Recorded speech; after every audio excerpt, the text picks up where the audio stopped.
परिचय। राम, तुम कैसे हो? मैं तो अच्छा हूं। और तुम कैसे हो नीतीश? मैं भी बहुत अच्छा। अच्छा, तुम लैपटॉप पर क्या कर रहे हो?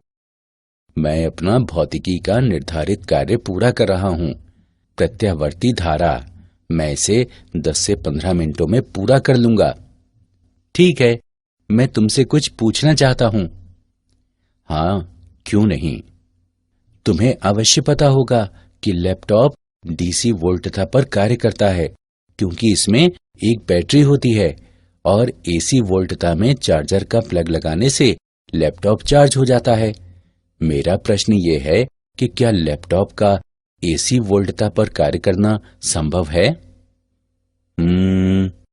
इस बारे में तो मैं सचमुच नहीं जानता। ठीक है, मैं तुम्हें बताता हूं कि लैपटॉप तथा अन्य बहुत से उपकरण डीसी वोल्टता पर कार्य करते हैं।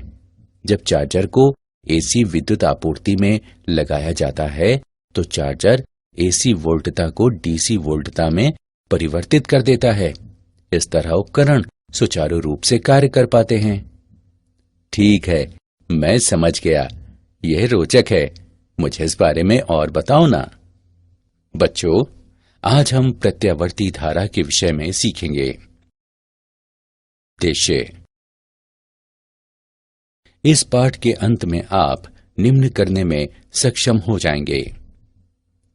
प्रत्यावर्ती धारा को परिभाषित करना, प्रत्यावर्ती तथा दिष्ट धारा के बीच अंतर करना, एक प्रतिरोधक पर प्रयुक्त एसी वोल्टता की गणना करना, धारा तथा वोल्टता के वर्ग माध्य मूल मान की गणना करना, एक प्रेरक और संधारित्र पर प्रयुक्त एसी वोल्टता की गणना करना, प्रेरण प्रतिघात तथा धारिता प्रतिघात को परिभाषित करना। परिभाषा। एक एसी जनरेटर एक प्रत्यावर्ती धारा उत्पन्न करता है जो समय के साथ ज्यावक्रीय रूप में परिवर्तित होती है। एसी वोल्टता कहलाती है और किसी परिपथ में इसके द्वारा चालित धारा एसी धारा कहलाती है। हमारे घरों में मुख्य विद्युत प्रदाय तथा वर्तमान अधिकांश विद्युत उपकरणों के उपयोग हेतु हमें एसी वोल्टता की आवश्यकता होती है। एसी वोल्टता को अधिक प्राथमिकता देने का मुख्य कारण यह है कि इसे ट्रांसफार्मर की सहायता से उच्चतर या निम्नतर आयामों में सुविधापूर्वक एवं दक्षतापूर्वक बदला जा सकता है। प्रत्यावर्ती धारा या वोल्टता। आवर्ती रूप से परिवर्तनशील धारा या वोल्टता के प्रत्यावर्ती होने की दशाएं निम्न हैं। एक आवर्तकाल के संगत प्रत्येक चक्र का मान एकांतर रूप से आधा धनात्मक तथा आधा ऋणात्मक होता है। धारा की स्थिति में इसका अर्थ है कि प्रत्येक अर्धचक्र के पश्चात धारा की दिशा उलट जानी चाहिए तथा वोल्टता की स्थिति में इसका अर्थ है कि प्रत्येक अर्धचक्र के पश्चात विभवांतर की ध्रुवणता उलट जानी चाहिए।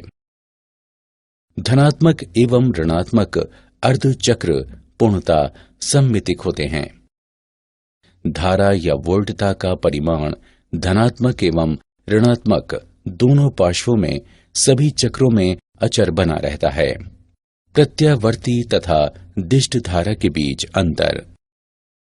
एसी धारा के रासायनिक प्रभाव उत्पन्न नहीं कर सकता, लेकिन डीसी धारा के रासायनिक प्रभाव जैसे कि विद्युत लेपन या विद्युत अपघटन उत्पन्न कर सकता है। एसी को ट्रांसफार्मरों द्वारा बढ़ाया या घटाया जा सकता है, लेकिन डीसी के लिए ट्रांसफार्मर का उपयोग नहीं किया जा सकता। वैद्युतिक दिष्टकारी का उपयोग करके एसी को डीसी में परिवर्तित किया जा सकता है, जबकि डीसी को अंतर्वतकों के उपयोग द्वारा एसी में परिवर्तित किया जा सकता है। प्रतिरोधक पर प्रयुक्त एसी वोल्टता। हम आर प्रतिरोध वाले एक प्रतिरोधक तथा एक एसी ईएमएफ स्रोत वाले परिपथ पर विचार करेंगे। स्रोत के टर्मिनलों पर एसी वोल्टता समय के साथ ज्यावक्रीय रूप में निम्नवत परिवर्तित होती है। V बराबर Vm साइन ओमेगा टी, जहां Vm प्रत्यावर्ती वोल्टता का आयाम है तथा ओमेगा कोणीय आवृत्ति है। हम लूप में किरचॉफ का नियम प्रयुक्त करके निम्न प्राप्त करते हैं। I बराबर Vm बटे R गुणे साइन ओमेगा टी। अधिकतम धारा Vm बटे R द्वारा व्यक्त है। अब उपरोक्त समीकरण को निम्न रूप में लिखा जा सकता है। I बराबर Im साइन ओमेगा टी। किसी क्षण पर प्रतिरोधक पर वोल्टता निम्न द्वारा व्यक्त है। VR बराबर IR। I का मान रखने पर हम पाते हैं कि VR बराबर Vm साइन ओमेगा टी। उपरोक्त समीकरण दर्शाता है कि एक एसी परिपथ में एक प्रतिरोधक के माध्यम से धारा इसके टर्मिनलों पर वोल्टता के साथ कला में होती है। मूल्यांकन। आगे बढ़ने से पहले आइए देखें हमने क्या सीखा। सही विकल्प को उठाकर उसके संगत स्थान पर रखें। धारा तथा वोल्टता का वर्ग माध्य मूल मान। आइए निम्न द्वारा व्यक्त ज्यावक्रीय वोल्टता तथा धारा पर विचार करें। V बराबर Vm sine omega T. I बराबर Im sine omega T. V तथा I दोनों आधे चक्र के लिए धनात्मक तथा अन्य आधे चक्र के लिए ऋणात्मक हैं। इसलिए एक पूर्ण चक्र का औसत मान 0 होगा। वर्ग माध्य मूल धारा। धारा के वर्ग के औसत मान का वर्गमूल वर्ग माध्य मूल यानी RMS धारा कहलाता है। I RMS बराबर Im बटे वर्गमूल 2, जो 0.707 Im के बराबर है। इसी तरह से RMS वोल्टता प्रत्यावर्ती वोल्टता के अधिकतम मान से संबंधित है। V RMS बराबर Vm बटे वर्गमूल 2, जो 0.707 Vm के बराबर है। एक शुद्ध प्रतिरोधात्मक परिपथ में प्रतिरोध R का मान सभी आवृत्तियों पर समान रहता है। प्रतिरोध बनाम कोणीय आवृत्ति का ग्राफ एक क्षैतिजिक सीधी रेखा होता है। तात्क्षणिक वोल्टता के उदाहरण। आइए तात्क्षणिक वोल्टता का एक उदाहरण देखें। एक घर में मुख्य विद्युत प्रदाय पर 220 वोल्ट 50 हर्ट्ज अंकित हैं। तात्क्षणिक वोल्टता का समीकरण लिखें। आइए इसका हल देखें। दिए गए मान है EV बराबर 220 वोल्ट, न्यू बराबर 50 हर्ट्ज। हम जानते हैं कि EV बराबर E नॉट बटे वर्गमूल 2 या E नॉट बराबर वर्गमूल 2EV। मानों को समीकरण में प्रतिस्थापित करने पर हम पाते हैं कि E नॉट बराबर 311 वोल्ट। साथ ही हम जानते हैं कि ओमेगा बराबर 2 पाई न्यू। मानों को समीकरण में रखने पर हम पाते हैं कि ओमेगा बराबर 314 रेडियन प्रति सेकंड। अतः तात्क्षणिका वोल्टता निम्न होगी। E बराबर 311 साइन 314 टी। प्रतिरोधक को आपूर्ति की गई शक्ति। प्रतिरोधक को आपूर्ति की गई तात्क्षणिक शक्ति निम्न द्वारा व्यक्त है। PR बराबर VI जो Vm साइन ओमेगा टी तथा Im साइन ओमेगा टी के गुणनफल के बराबर है। इसे निम्नवत लिखा जा सकता है। PR बराबर Vm Im तथा साइन वर्ग ओमेगा टी का गुणनफल। एक पूर्ण चक्र में आपूर्ति की गई औसत शक्ति निम्न द्वारा व्यक्त है। PR बराबर Vm गुणे Im बटे 2। चूंकि एक पूर्ण चक्र पर साइन वर्ग ओमेगा टी का समय औसत 1/2 है। इसे निम्नवत लिखा जा सकता है। PR बराबर V RMS गुणे IRMS या PR बराबर IRMS वर्ग गुणे R।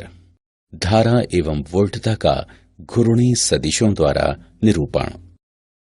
एक AC परिपथ में धारा और वोल्टता के बीच कला संबंध फेजर्स के उपयोग वाली तकनीक का प्रयोग करते हुए आसानी से निर्धारित किया जा सकता है। फेजर्स वाले चित्र फेजर चित्र कहलाते हैं। इस तकनीक में समय के साथ ज्यावक्रीय परिवर्तित होने वाली वोल्टता तथा धारा को घूर्णी सदिशों V तथा I द्वारा निरूपित किया जाता है, जो फेजर कहलाते हैं और जिनकी लंबाइयां अधिकतम वोल्टता Vm और अधिकतम धारा Im को प्रदर्शित करती हैं। एक AC परिपथ के लिए फेजर चित्र पर विचार करें। फेजर V और I सहसंरेखीय हैं क्योंकि वे वोल्टता और धारा की कला में होने के कारण घूर्णन करते हैं। T समय पर फेजर धनात्मक X अक्ष के साथ कोण ओमेगा T बनाते हैं। एक प्रेरक पर प्रयुक्त AC वोल्टता। एक AC परिपथ पर विचार करें जिसमें L प्रेरकत्व वाला केवल एक प्रेरक एक AC स्रोत से जुड़ा है। स्रोत पर AC वोल्टता Vm sin omega T है। AC स्रोत की परिवर्तनशील निर्गामी धारा कुंडली में निम्न परिमाण का EMF उत्पन्न करती है।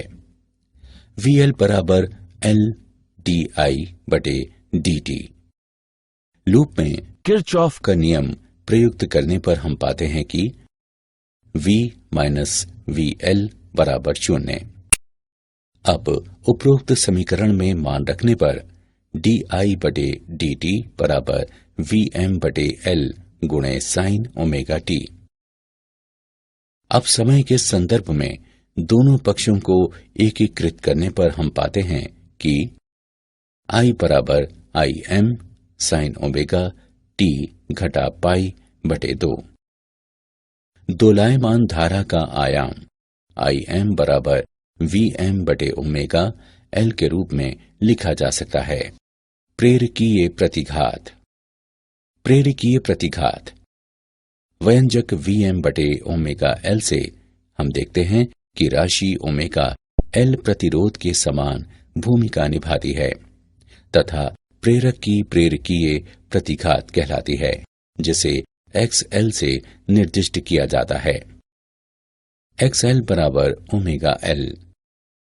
एक विशुद्ध प्रेरकीय परिपथ में धारा का आयाम निम्न द्वारा दिया गया है। Im बराबर Vm/XL या IRMS बराबर VRMS/XL। प्रेरक को आपूर्ति की गई शक्ति। प्रेरक को आपूर्ति की गई तात्क्षणिक शक्ति ऋणात्मक Vm/Im/2 गुणे साइन 2 ओमेगा T द्वारा व्यक्त है। चूंकि एक पूर्ण चक्र पर साइन 2 ओमेगा T का समय माध्य 0 है, इसलिए प्रेरकीय शक्ति 0 है। एक प्रेरकीय परिपथ का फेजर आरेख। फेजर चित्र। एक AC परिपथ में एक प्रेरक के माध्यम से धारा इसके टर्मिनलों पर वोल्टता को π/2 विलंबित करती है। धारा के ग्राफ के जिन बिंदुओं पर धारा 0 है, वहां ग्राफ की प्रवणता सर्वाधिक है और धारा बढ़ोतरी या घटोतरी की दर सर्वाधिक है। अतः वोल्टता एवं धारा समान कला में नहीं है, बल्कि तरंग चक्र कला के 1/4 के बाहर है। एक संधारित्र पर प्रयुक्त AC वोल्टता। C क्षमता के एक संधारित्र तथा AC स्रोत से निर्मित एक AC परिपथ पर विचार करें। स्रोत पर AC वोल्टता है V बराबर Vm sin ओमेगा T। यदि Q किसी समय T पर संधारित्र पर आवेश है, तो संधारित्र पर तात्क्षणिक वोल्टता निम्न होगी। VC बराबर Q/C। हम लूप पर किरचॉफ का नियम प्रयुक्त करके निम्न प्राप्त करते हैं। V माइनस VC बराबर 0। VC बराबर VM साइन ओमेगा t। अब हम उपरोक्त समीकरण में मान प्रतिस्थापित करते हैं। परिपथ में तात्क्षणिक धारा Im sine omega t plus π/2 होगी, जहां Im बराबर ओमेगा CVM दोलायमान धारा का आयाम है। संधारित्रीय प्रतिघात। संधारित्रीय प्रतिघात उपरोक्त व्यंजक Im बराबर ओमेगा CVM को निम्न रूप में भी लिखा जा सकता है। Im बराबर VM/1/ओमेगा C। संधारित्र का संधारित्रीय प्रतिघात XC 1/ओमेगा C के द्वारा व्यक्त है। एक विशुद्ध संधारित्रीय परिपथ में धारा का आयाम निम्न द्वारा व्यक्त है। Im बराबर VM/XC या IRMS बराबर VRMS/XC। एक संधारित्र को आपूर्ति की गई शक्ति संधारित्र को आपूर्ति की गई तात्क्षणिक शक्ति VMIm/2 गुणे साइन 2 ओमेगा t द्वारा व्यक्त है। चूंकि एक पूर्ण चक्र पर साइन 2 ओमेगा t का समय माध्य 0 है, इसलिए संधारित्र शक्ति भी 0 है। संधारित्रीय परिपथ का फेजर आरेख। फेजर चित्र AC परिपथ में एक संधारित्र के माध्यम से धारा इसके टर्मिनलों पर वोल्टता से π/2 समय पहले पहुंचती है। वोल्टता A से B तक बढ़ने पर संधारित्र पर आवेश पड़ता है और B पर अपने पूर्ण मान पर पहुंचता है। हालांकि आवेश के प्रवाह की दर प्रदर्शित करने वाली धारा का अधिकतम धनात्मक मान आवेशन प्रक्रिया के आरंभ में A पर होता है। संधारित्र वोल्टता B से C तक घटने पर संधारित्र से बाहर को आवेश का प्रवाह आवेशित धारा के प्रवाह के विपरीत होता है, जैसा B से C तक ऋणात्मक धारा द्वारा इंगित होता है। अतः वोल्टता और धारा तरंग चक्र कला के 1/4 बाहर है। क्या आप जानते हैं 1832 में फ्रांसीसी उपकरण निर्माता हिप्पोलाइट पिक्सी द्वारा माइकल फैराडे के सिद्धांतों के आधार पर डायनमो विद्युत जनरेटर के रूप में प्रत्यावर्ती धारा उत्पन्न करने वाला पहला प्रत्यावर्तक बनाया गया। प्रेरक दिष्ट धारा को कम नहीं कर सकता, यह केवल प्रत्यावर्ती धारा को कम कर सकता है। संधारित्रों से होकर प्रत्यावर्ती धारा प्रवाहित हो जाती है, किंतु दिष्ट धारा प्रवाहित नहीं हो पाती। सारांश। आइए हमने जो कुछ सीखा है उसे संक्षेप में दोहराएं। एक AC जनरेटर एक प्रत्यावर्ती धारा उत्पन्न करता है जो समय के साथ ज्यावक्रीय रूप में परिवर्तित होती है। प्रत्यावर्ती धारा में एक आवर्तकाल के संगत प्रत्येक चक्र का मान एकांतर रूप से आधा धनात्मक तथा आधा ऋणात्मक होता है। एक AC परिपथ में एक प्रतिरोधक के माध्यम से धारा इसके टर्मिनलों पर वोल्टता के साथ कला में होती है। धारा के वर्ग के औसत मान का वर्गमूल वर्ग माध्य मूल यानी RMS धारा कहलाता है। फेजर चित्र में समय के साथ ज्यावक्रीय परिवर्तित होने वाली वोल्टता तथा धारा को घूर्णी सदिशों V तथा I द्वारा निरूपित किया जाता है, जो फेजर कहलाते हैं और जिनकी लंबाइयां अधिकतम वोल्टता Vm और अधिकतम धारा Im को प्रदर्शित करती हैं। एक AC परिपथ में एक प्रेरक के माध्यम से धारा इसके टर्मिनलों पर वोल्टता को π/2 विलंबित करती है। एसी परिपथ में एक संधारित्र के माध्यम से धारा इसके टर्मिनलों पर वोल्टता से π/2 समय पहले पहुंचती है।